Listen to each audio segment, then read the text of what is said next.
নমস্কার, আমাদের পরিবারের নতুন একটি পর্ব আর একবার সবাইকে স্বাগত জানাচ্ছি। মার দু হাতে জিনিস আছে বলে মা মুখেই নমস্কার বললো। তো যাই হোক, আগের দিন পুকুর থেকে যতগুলো কাঁকড়া পেয়েছিলাম আর ভিডিওতে বলেও ছিলাম যে কাঁকড়া দিয়ে লাউ ঘন্ট খাওয়ার অনেক দিনের ইচ্ছা, সেটা আজকে পূরণ হবে। আর লাউটাও গাছের লাউ, আপনারা দেখেছেন কাকিমাদের বাড়ি থেকে লাউটা কেটে আনা হয়েছে। তো পুরো পর্বটি আমাদের সঙ্গে থাকুন। লাউ দিয়ে কাঁকড়ার ঘন্ট হবে, একটা দারুণ রেসিপি, টেস্টি রেসিপি মা করবে। তো এখন অবধি যারা যারা আমাদের চ্যানেল সাবস্ক্রাইব করেনি, চ্যানেলটিকে সাবস্ক্রাইব করে আমাদের পাশে থাকুন, আমাদেরকে সাপোর্ট করুন এইভাবে। তো এখন সোজা কাঁকড়াগুলো কেটে নেবে। আর কাঁকড়াগুলো ওরা নিজেদের নিজেদের নিজেদের ছেপল বানিয়ে নিয়েছে এক এক করে, মানে একজন একজনের গা ধরে আছে। একটু কম, তখন কালকে মনে হচ্ছিল যেন অনেক কাঁকড়া পেয়েছে, এখন মনে যেন কম কাঁকড়া। না অনেক কাঁকড়া পেয়েছে, লাউ অনুযায়ী কম। মা শাড়িতে শাড়ি কেটে দেবে, শাড়ি কেটে দেবে এখন উনুন ধারে।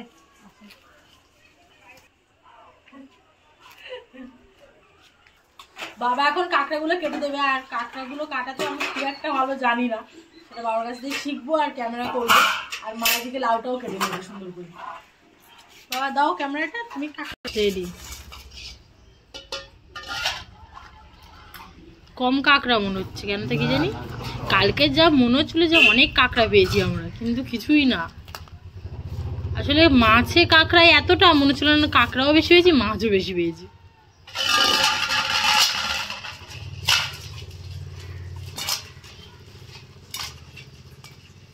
চেন হয়েছে, চেন চিকল একজনের সঙ্গে ধরে। এখন আমি কাঁকড়াগুলো কেটে দেবো।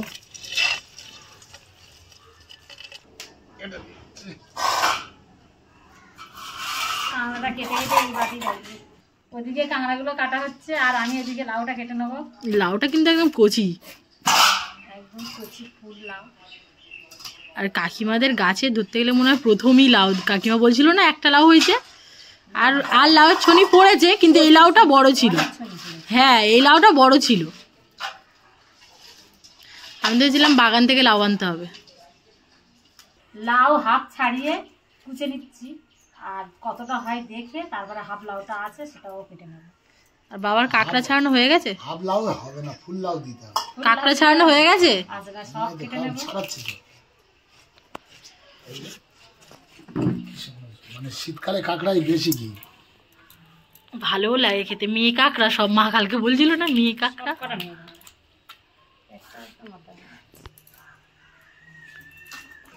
লাউটা আমি এইভাবে সরু সরু করে কেটে নেবো, কারণ কাঁকড়া দিয়ে লাউ ঘন্ট হবে তার জন্য। আর কচি লাউ একদম লবণ দিয়ে চাপা দিলে এক চাপা নিতে সেদ্ধ হয়ে যাবে। কাঁকড়াগুলো আমার প্রায় কাটা শেষ হয়ে এসছে, অল্প বাকি আছে, তো এক্ষুনি হয়ে যাবে। আর লাউ কম পড়ে গেছে, আর হাফ লাউটাও দিয়ে দিচ্ছি। নামে দেখাচ্ছে এক গামলা, কিন্তু মা ভেজে গেলে একটুখানি হয়ে যাবে। আর একটু ভাপিয়ে গেলেই লাউয়ের মানে পরিমাণ কমে যাবে। একটা লাউ পুরো না দিলে চারজনের হবে কি করে?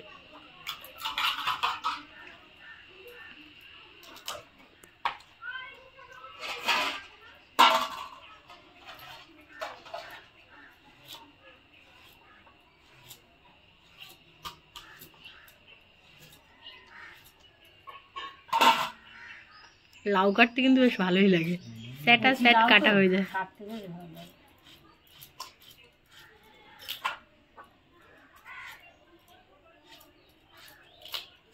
বর্মা নাকি ঢাকিটাটা হচ্ছে না।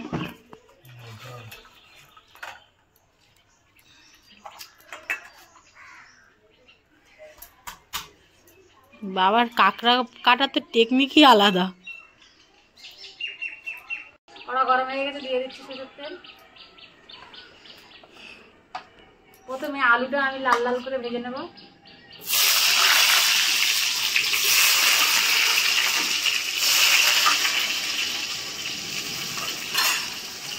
লবণ স্বাদ মতো।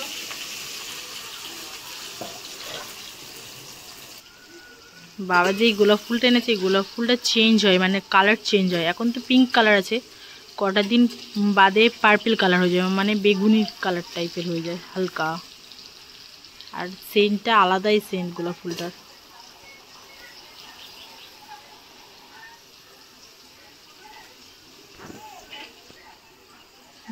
দারুণ দারুণ।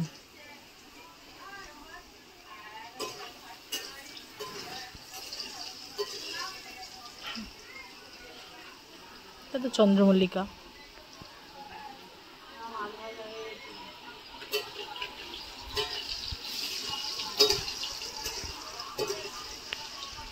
ওই গাছটা মরে গেছে, গাঁদা ফুল গাছের একটা।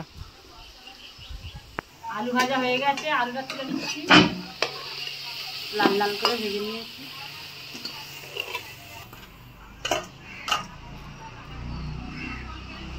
দিয়ে দিচ্ছি কোচানো রসুন, পেঁয়াজ,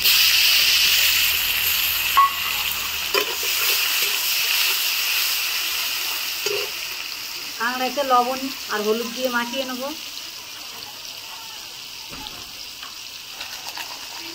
ও মা, তুমি মেলা থেকে যে মশলার দানিটা কিনলে ওটা ওটা ব্যবহার করবে না? হ্যাঁ, কবে? ওটা হেভি লাগে দেখতে, কবে করবে গো? এবার নিয়ে যাওয়া যাবে। মশলা অনেকটা কমে গেছে, তো মশলা যখন বেশি করে তুলবো তখন।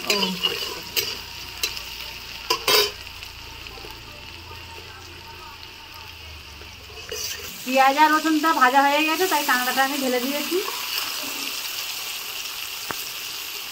কাঁকড়া প্রায় ভাজা হয়ে গেছে, আর এই কাঁকড়ার উপরে আর মটরশুঁটিটাও ভেজে নেবো একসঙ্গে।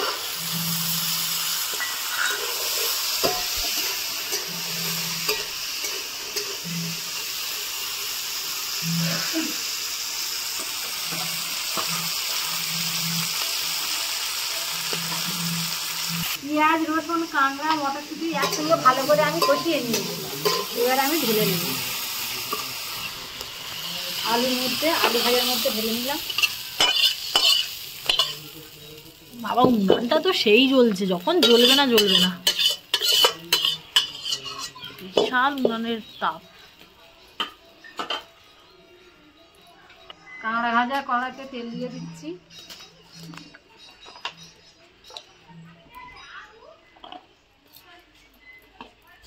পাঁচ ফোড়ন দিলাম, তেজপাতা, চেরা কাঁচা লঙ্কা,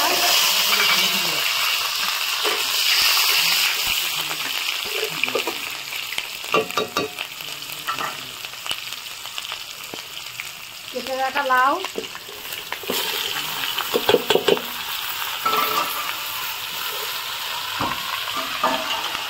লবণ স্বাদ মতো,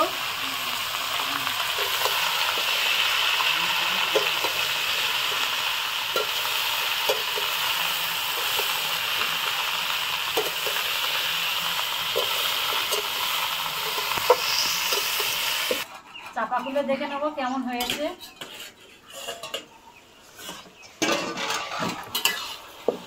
ভেজে একটুখানি দিয়ে দেবো।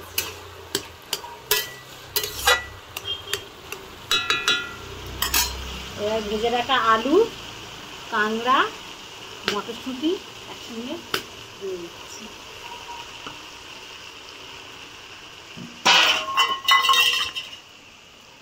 হলুদ গুঁড়ো,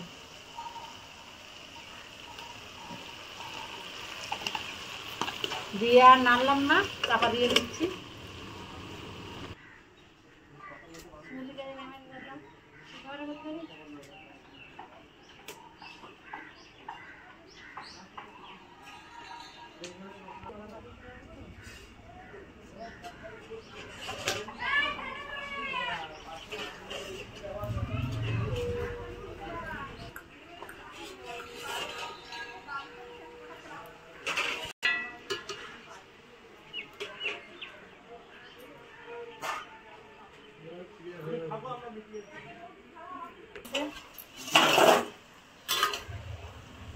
জল উঠেছে কত, চাপা খুলে দেখে নেবো কেমন হয়েছে।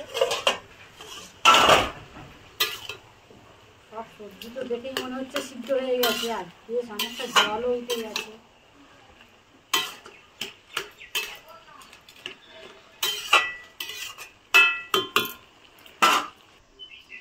লাউ ঘন্ট প্রায় হয়ে গেছে, দিয়ে দিচ্ছি টমেটো, ধনেপাতা কোচানো, আর একটু ভালো করে মিশিয়ে নেব। দেখতে তো দারুণ হয়েছে মা। যেমন দেখতে দারুণ হয়েছে, তেমন দারুণ খেতেও হয়েছে।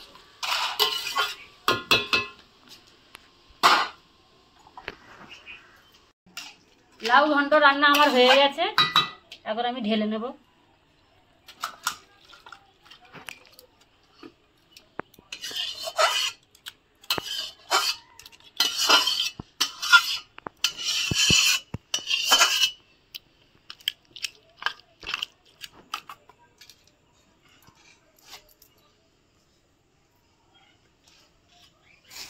মা নিচে একটু কাজে ব্যস্ত, তো সেই কারণে আমি নিজেই নিয়ে নিয়েছি লাউ ঘন্টটা। আর এত সুন্দর হয়েছে, মানে নিজেই নিয়ে নিয়েছি। টেস্ট মানে দেখে তো তাই মনে হচ্ছে, এবার খেয়ে বলবো কেমন হয়েছে। আর বাবা যেহেতু ক্যামেরা করছে, ওই জন্য বাবার আজকে আর আমার সঙ্গে খেতে বসেনি, বলছে তুই টেস্টটা রিভিউটা দিয়ে দে।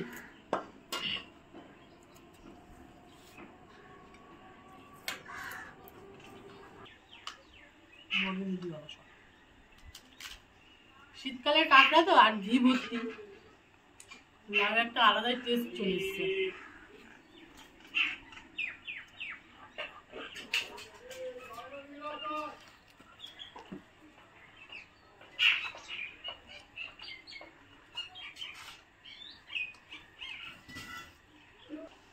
আমি কাজ বাজ সেরে নিচ থেকে চলে এসেছি, তার মধ্যে মেয়ে ভাত বেড়ে তরকারি নিয়ে খেতে বসে পড়েছে।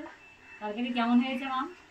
আলাদাই টেস্ট, কারণ শীতের কাঁকড়ার ঘি পড়েছে তো, একটা আলাদাই ব্যাপার।